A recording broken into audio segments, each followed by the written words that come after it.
billionaire father, a sick little girl, and a maid with a past she's been hiding. What he saw when he walked into his daughter's room that day would change everything he thought he knew about loyalty, love, and trust. Welcome to Stories Hub. Make sure you like and subscribe for your top-notch stories. Let us know in the comments section where you are watching from and what time you are currently watching this video. Richard Vaughan had built his empire on control. Control over his business, his investments, and his carefully planned life. But the one thing he couldn't control was the illness that had been slowly draining the life from his 8-year-old daughter, Claire. Claire had been sick for months, her once bubbly laughter replaced by quiet coughs and sleepless nights. Richard had spared no expense: private doctors, experimental treatments, in-home nurses. His mansion outside New York City had practically turned into a hospital ward, but nothing seemed to help.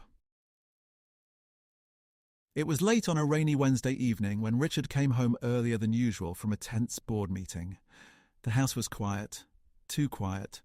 Usually he'd hear the faint hum of the television or the cooks in the kitchen preparing dinner. Instead, there was only the patter of rain on the windows and the low creak of the wooden staircase under his shoes as he climbed toward Claire's room. He stopped at the doorway, his breath catching in his throat.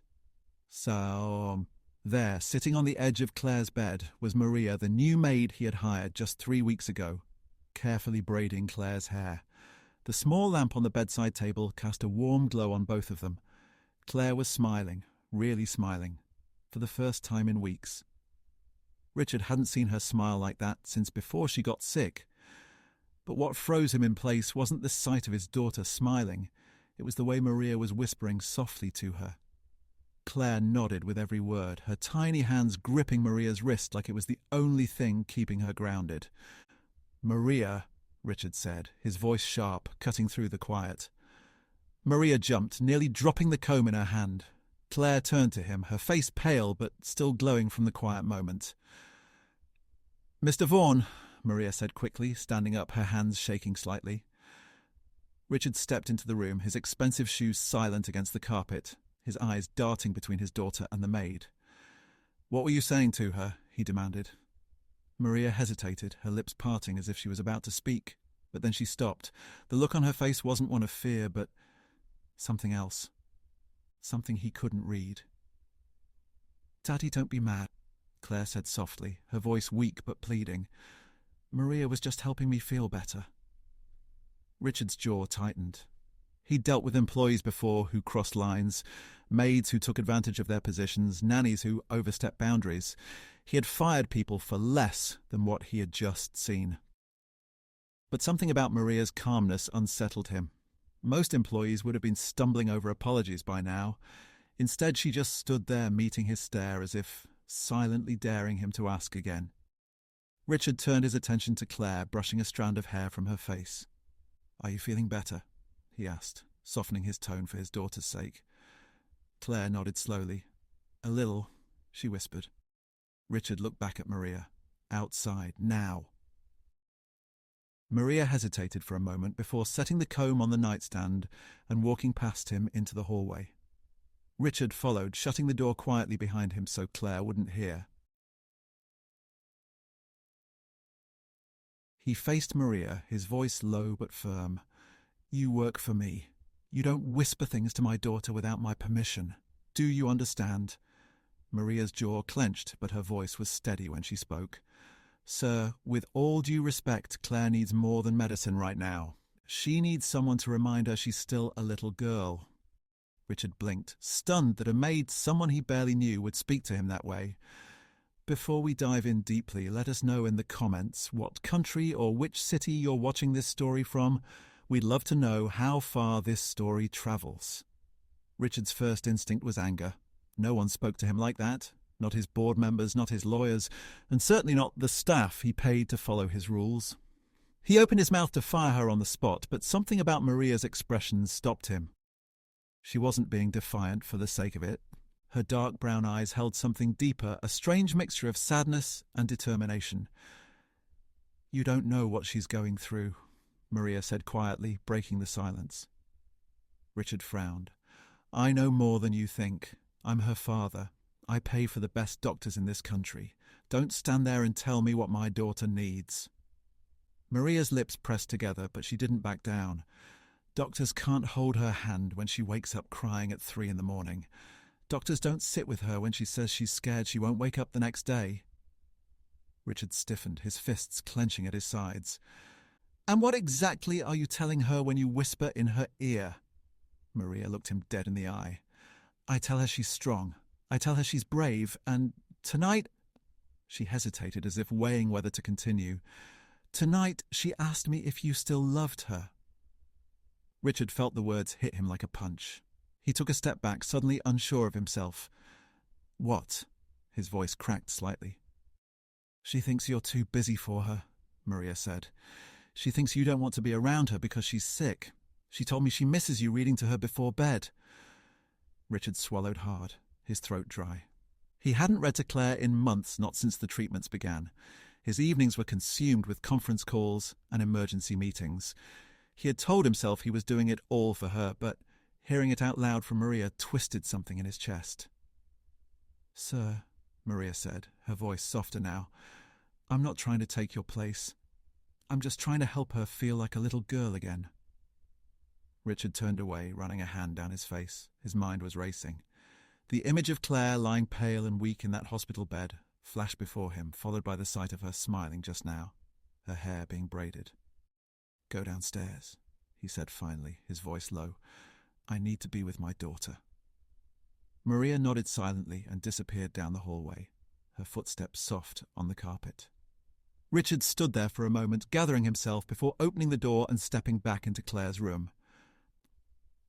She was still sitting on the bed, her hair half braided. When she saw him, she quickly tried to sit up straighter. "Daddy?" she asked, her voice small. Richard crossed the room and sat beside her, feeling the weight of guilt pressing down on him. "I'm here, Claire Bear," he said softly, using the nickname he hadn't called her in weeks. Her face lit up, and for a moment she looked like the little girl he remembered. "Can you finish my braid?" she asked. Richard hesitated, then took the comb from the nightstand. His hands were clumsy. He hadn't done this since she was a toddler, but Claire giggled as he tried. "You're messing it up," she said through a weak laugh. Richard smiled faintly. "I'll get better with practice." As he fumbled with the braid, Richard felt something shift inside him. He realized just how much he had been missing, not just her illness, but her life. Tut. When he finally finished, the braid was crooked, but Claire didn't care. She leaned against him, her breathing slow and steady. For a while, Richard just sat there, holding her hand and listening to the rain outside. But somewhere deep inside, a question gnawed at him. Why had Maria been so bold? What did she really know about his daughter's fears? And why did it feel like she was holding something back from him? Downstairs, Maria stood in the kitchen, her hands gripping the counter as she stared out the window into the dark, stormy night. She knew Richard would have more questions, and she wasn't sure she was ready to answer them. The rain outside had turned into a full storm by midnight. Thunder rumbled low over the hills, and flashes of lightning briefly lit up the house through the tall windows. Richard sat in the living room with a glass of untouched scotch, his mind replaying every word Maria had said. He couldn't shake the image of Claire smiling while Maria braided her hair. It was like she had some secret key to his daughter's happiness, and that both comforted and unsettled him. Suddenly, the sound of hurried footsteps echoed through the hallway. Richard snapped out of his thoughts and stood just as Maria appeared at the doorway, her face pale. "Sir," she said, slightly out of breath, "you need to come upstairs. Now." Richard didn't waste a second. He dropped the glass onto the table and took the stairs 2 at a time, his heart pounding. "Ah, what happened?" he demanded as they reached the top. Maria didn't answer until they were standing in front of Claire's room. "She woke up crying," Maria said, her voice tight. "She said she can't breathe properly." Richard flung the door open and rushed to Claire's side. She was sitting upright in bed, clutching her chest, her breathing shallow and fast. Call Dr. Patel," Richard barked. Maria was already ahead of him, pulling out her phone and dialing. While she spoke quickly into the phone, Richard knelt by the bed, holding Claire's trembling hands. "Daddy," she gasped, "am I going to die?" Richard's throat tightened, but he forced his voice to stay calm. "No, baby, you're going to be okay, I promise." Maria hung up and moved to the other side of the bed, gently rubbing Claire's back. "The doctor's on his way," she said, her tone steady. The next 20 minutes felt like hours. Richard sat there, helpless, listening to every shaky breath his daughter took. Finally, headlights flashed across the driveway, and a car door slammed. Dr. Patel arrived soaked from the rain, carrying his medical bag. "Step aside," he said briskly.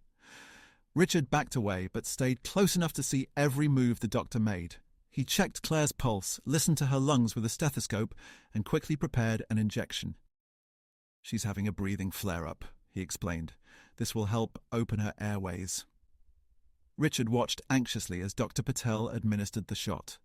Within minutes, Claire's breathing began to slow, and her body relaxed against the pillows. Richard exhaled sharply, realizing he had been holding his breath the entire time. "She'll be okay," Dr. Patel said, packing up his bag. "But she needs rest, and she needs as little stress as possible." After the doctor left, Richard stayed in the room, refusing to leave Claire's side. Maria quietly brought in a fresh blanket and draped it over Claire before sitting silently in the corner, her hands folded. "Einstein." When Claire finally drifted off to sleep, Richard stood and motioned for Maria to follow him into the hallway. "You handled that well," he admitted, his voice low. Maria didn't reply, just waited for him to continue. Richard narrowed his eyes. "You've been with us for 3 weeks. I don't know anything about you except what was on your resume. Where did you learn to stay that calm?" Maria hesitated, glancing down the hall toward Claire's room before answering. "I used to work in a children's hospital," she said quietly. Richard frowned. "That wasn't on your resume." "I didn't think it mattered," Maria said. "I left that job 2 years ago." "Why?" Richard pressed. Maria's shoulders stiffened. "Because I saw something I wasn't supposed to see." Richard's chest tightened at the cryptic answer. "What does that mean?" Maria looked him straight in the eye. "It means I know when someone's not telling the whole truth about a child's illness." Richard froze, her words hitting him like a cold splash of water. "What are you saying?" he asked, his voice low and dangerous. "I'm saying," Maria said carefully, "that you need to start asking the doctors harder questions." Lightning flashed outside, casting a brief white glow over Maria's face, and for the first time Richard saw fear in her eyes. Richard didn't sleep that night. He sat in his study, staring at the storm raging outside while Maria's words echoed in his head. "You need to start asking the doctors harder questions." By dawn, his decision was made. At 7 a.m., Richard called his private driver and ordered him to get the car ready. He didn't bother changing out of his wrinkled shirt as he went upstairs to check on Claire. She was still asleep, her chest rising and falling peacefully. Maria was sitting on a chair beside the bed, her hands clasped in her lap. She glanced up when Richard entered. "I'm going to the hospital," he said.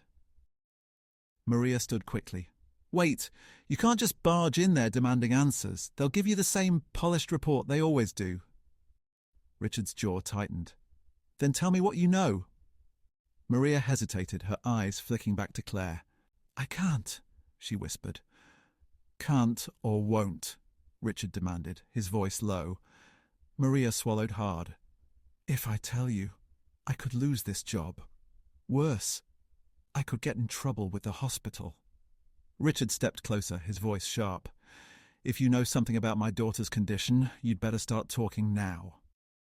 Maria held his gaze for a long moment before finally nodding. "Fine, I'll go with you, but you need to be prepared for what you might find out." Minutes later, the two of them were sitting in the back of Richard's black SUV as it sped through the wet streets toward the hospital.